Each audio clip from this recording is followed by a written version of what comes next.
మా ప్రతినిధి విజయ్ దగ్గరికి వెళ్దాం. ఎందుకంటే మొత్తానికి గెలుపుకు కారణాలన్నీ మనం విశ్లేషిస్తున్న నేపథ్యంలో కూటమి కట్టడంలో కానివ్వండి, ఆ కూటమిని నడపడంలో కానివ్వండి, వ్యతిరేక ఓటును చీల్చను అంటూ తను చేసిన ఒక స్టేట్మెంటు, ఆ తర్వాత తను వ్యవహరించిన తీరన్నీ ఖచ్చితంగా పవన్ కళ్యాణ్ ఇవాళ గెలుపుకి కీలకమైన కారణంగాను, ఆ కీలకమైన నాయకుడుగాను మనం చూడాల్సిన అవసరం అయితే మనకు కనిపిస్తుంది. ఈ సందర్భంలో ఆయన ఫ్యాక్టర్ ఎలా పనిచేసింది అనే విషయాన్ని ఎక్స్ప్లెయిన్ చేసేందుకు విజయ్ ఇవాళ లైవ్లో సిద్ధంగా ఉన్నారు.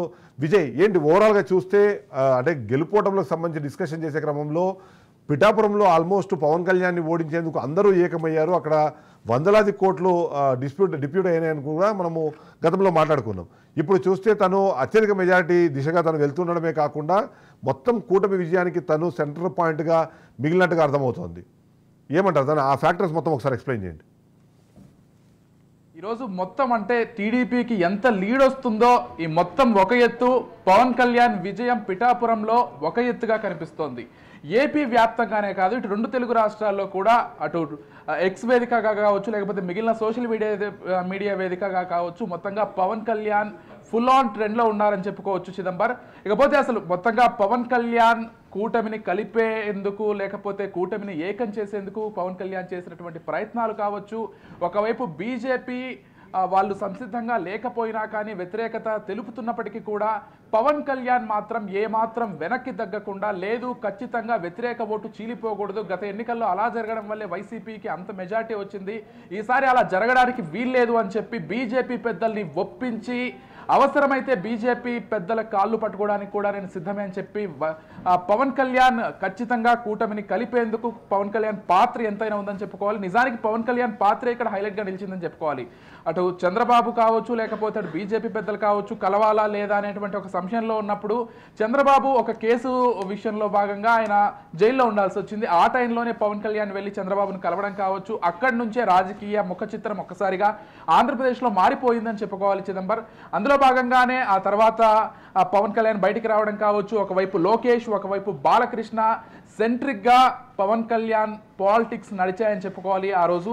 ఆ తర్వాత మొత్తంగా పవన్ కళ్యాణ్ ఇమేజ్ కావచ్చు, లేకపోతే పవన్ కళ్యాణ్ ఫ్యాక్టరీ కావచ్చు, చాలా బలంగా పనిచేసింది కూటమి గెలుపులో ఖచ్చితంగా.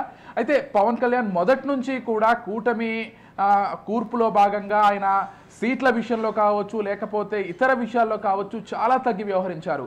మనకు ఎక్కువ సీట్లు ఇవ్వకపోయినా పర్లేదు, ఖచ్చితంగా కూటమి గెలవాలి, భవిష్యత్తులో బీజేపీ కావచ్చు, లేకపోతే జనసేన కావచ్చు కలిసి ముందుకు వెళ్తాయి, టీడీపీని కూడా కలుపుకొని ముందుకు వెళ్దామంటూ ఆయన ఖచ్చితంగా మూడు పార్టీల కార్యకర్తల్ని ఒప్పించడంలో కూడా ఆయన చాలా ప్రయత్నం చేశారు. ముఖ్యంగా ఒకవైపు బీజేపీ లేకపోతే టీడీపీ ఈ రెండు పార్టీలను పక్కన పెడితే సొంత పార్టీలో కూడా పవన్ కళ్యాణ్కి ఆ రోజు కొంత వ్యతిరేకత అయితే ఎదురైంది. ఎందుకు కేవలం 21 సీట్లకి పరిమితం అవ్వాల్సి వస్తోంది, ఎందుకు ఇంత తగ్గి మనం వ్యవహరించాల్సిన పనేముంది, జనసేన సొంతంగా పోటీ చేసినా కానీ మనం అనేక స్థానాల్లో గెలుస్తామని పవన్ కళ్యాణ్కి చాలా మంది చెప్పారు సొంత పార్టీలో కూడా. కానీ పవన్ కళ్యాణ్ అవేవి పట్టించుకోకుండా లేదు, ఇది ఒక్కసారికి నా మాట వినండి, ఖచ్చితంగా 21 సీట్లు మనం తీసుకుందాం, టీడీపీకి ఎక్కువ సీట్లు ఇద్దాం పర్లేదు, బీజేపీకి కొన్ని సీట్లు ఇద్దాం, ఇవన్నీ చేయడం వల్ల వ్యతిరేకత ఓటు ఏమాత్రం చీలకుండా కూటమికి ఖచ్చితంగా లాభం చేకూరుతుందని పవన్ కళ్యాణ్ పదే పదే ప్రస్తావిస్తూ వచ్చారు. అదేవిధంగా ఈరోజు మనం రిజల్ట్స్ కూడా చాలా క్లియర్గా చూస్తున్నాం. నేను ముందుగా చెప్పినట్లుగా ఇక పిఠాపురం విషయంలో చూసుకున్నా కానీ ఒకసారి పిఠాపురంలో ఎలా ఉంది అక్కడ కౌంటింగ్. పిఠాపురంలో ఇప్పటి వరకు 5 రౌండ్లు అయ్యాయి. మొత్తంగా 40,693 ఓట్లు పవన్ కళ్యాణ్కు పోలయ్యాయి. ఇక వంగా గీత వైసీపీ నుంచి ఆమె నిలబడ్డారు. ఆమె స్థానికంగా కొంత బలమైన లీడర్ అని చెప్పుకోవాలి చిదంబరం, ఎందుకంటే ఆమె మొదటి నుంచి కూడా నియోజకవర్గ ప్రజలతో మమేకమైనటువంటి లీడర్. ఆమెను కూడా కొంత అంటే ఆమె ఖచ్చితంగా గెలుస్తుందని ఆమె కూడా భావించారు. ఆమెకు 17,875 సీట్లు వచ్చాయి. ఒకసారి మనం లీడ్ చూసుకున్నట్లయితే 22,818 లీడ్ ఉంది.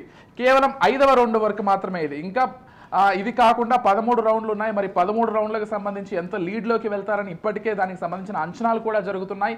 అయితే చిదంబరం మీరు అన్నట్లుగా ఏదైతే పవన్ కళ్యాణ్కి సంబంధించి ఆయనకు వ్యక్తిగతంగా ఉన్నటువంటి ఫ్యాన్ ఫాలోయింగ్ కావచ్చు, లేకపోతే ఆయనకు వ్యక్తిగతంగా ఉన్నటువంటి అభిమాన గణం కావచ్చు, ఒకవైపు వెనక ఉండి ఆయన సపోర్ట్ చేస్తూ వచ్చారు. అయితే వైసీపీ వాళ్ళు మీరు ముందుగా ఒకటి ప్రస్తావించారు, వైసీపీ వాళ్ళు కీలక నేతలందరినీ కేవలం కాపు నేతలనే కాదు సినిమా పరంగా వైసీపీకి ఉన్న వాళ్ళని కావచ్చు, లేకపోతే ఇతర పరంగా వైసీపీకి ఉన్న వాళ్ళని కావచ్చు, ప్రతి ఒక్కరిని కూడా పిఠాపురంలో దింపి పవన్ కళ్యాణ్ ఒక్కరిని ఖచ్చితంగా ఓడించాలనేటువంటి ఒక దృఢ సంకల్పంతో వైసీపీ పిఠాపురంలో పనిచేసింది. కాకపోతే వాటన్నింటికీ భిన్నంగా, వాటన్నింటికీ వ్యతిరేకంగా పిఠాపురం ప్రజలు మాత్రం పవన్ కళ్యాణ్కు పట్టం కట్టేందుకు సిద్ధమైనట్లుగా ఇప్పటి వరకు వస్తున్న రిజల్ట్స్ అయితే చూస్తున్నాం.